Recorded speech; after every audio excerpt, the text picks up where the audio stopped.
8h13 et on poursuit cette édition spéciale sur RMC au lendemain des élections législatives. Bonjour Éric Coquerel. Bonjour. Vous êtes député, félicitations, vous avez été élu dès le premier tour hier soir, député de Seine-Saint-Denis, député LFI.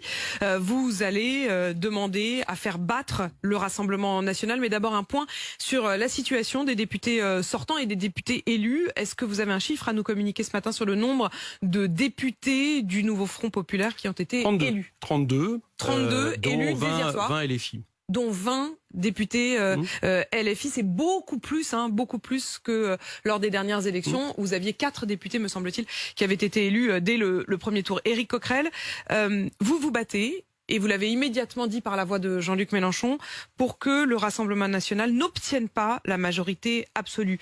Pour autant, on est d'accord ce matin qu'aucune des projections ne vous donne à vous la majorité. Ça, pour le coup, vous y avez renoncé. Alors, on se bat non, pas du tout. On se bat d'abord pour que le nouveau Front populaire ait une majorité absolue, parce qu'il a un programme qui peut changer le pays.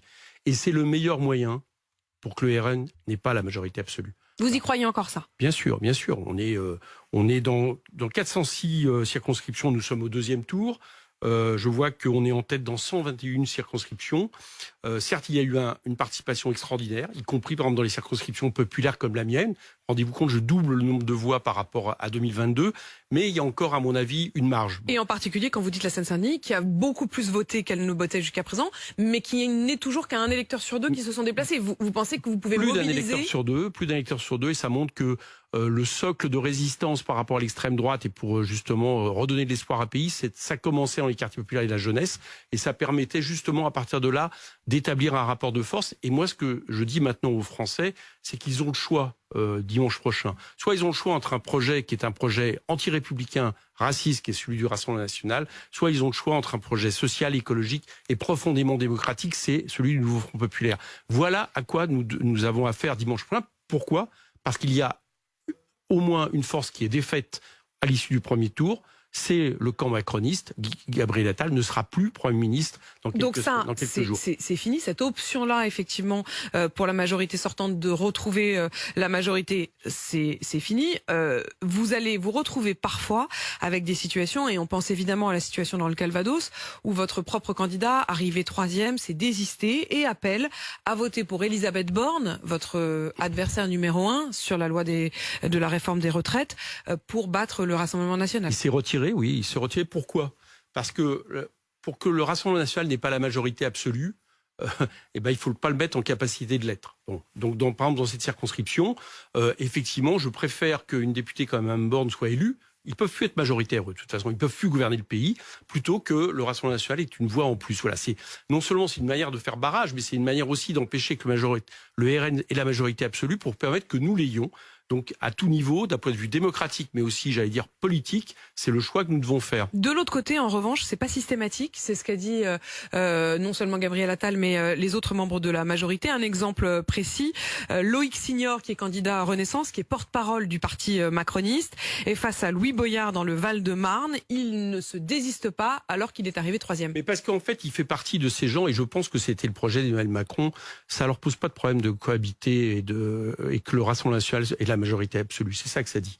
Le fond du fond, c'est qu'ils préfèrent que le Rassemblement national ait la majorité absolue plutôt que de voir la gauche, celle du Nouveau populaire, l'emporter. Voilà. Donc, vous savez, il y avait dans les années 30, on disait plutôt clair que le Front populaire a toute proportion gardée, mais c'est un peu la même logique, c'est-à-dire que leur principal adversaire, c'est ce que nous représentons, c'est-à-dire une rupture effectivement avec leur politique qui a avantagé les riches comme jamais dans ce pays, qui a été celui de la casse sociale, qui a été celui de la destruction des services publics.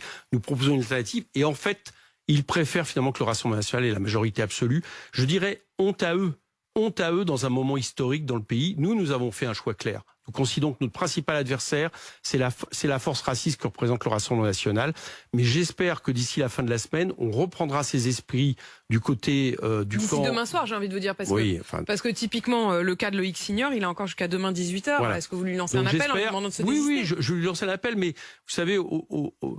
Au final, je crois que les électeurs vont se rendre compte de la vérité des prix dans cette affaire. C'est-à-dire qui est du côté de la République et de la démocratie. En tout cas, ceux qui se maintiennent quand ils sont troisième et que le Rassemblement national est en tête ne le sont pas. Est-ce que dans certaines circonscriptions où il y avait une sorte de fronde entre vous deux, certains ont même parlé de purge entre deux sensibilités de la France insoumise. Je pense par exemple à la circonscription où c'est Madame Simonet qui est arrivée en tête. Elle demande à ce que Madame Simonet, qui a donc été désavouée par LFI, qui ne lui a pas donné l'investiture parce qu'elle dit s'être opposée en interne à Jean-Luc Mélenchon, elle a en numéro 2, derrière elle, la candidate LFI. Déjà, une satisfaction, ce qu'on disait, c'est que dans ces circonscriptions-là, ça n'échappera pas à la gauche. Voilà. Donc, déjà, une première satisfaction.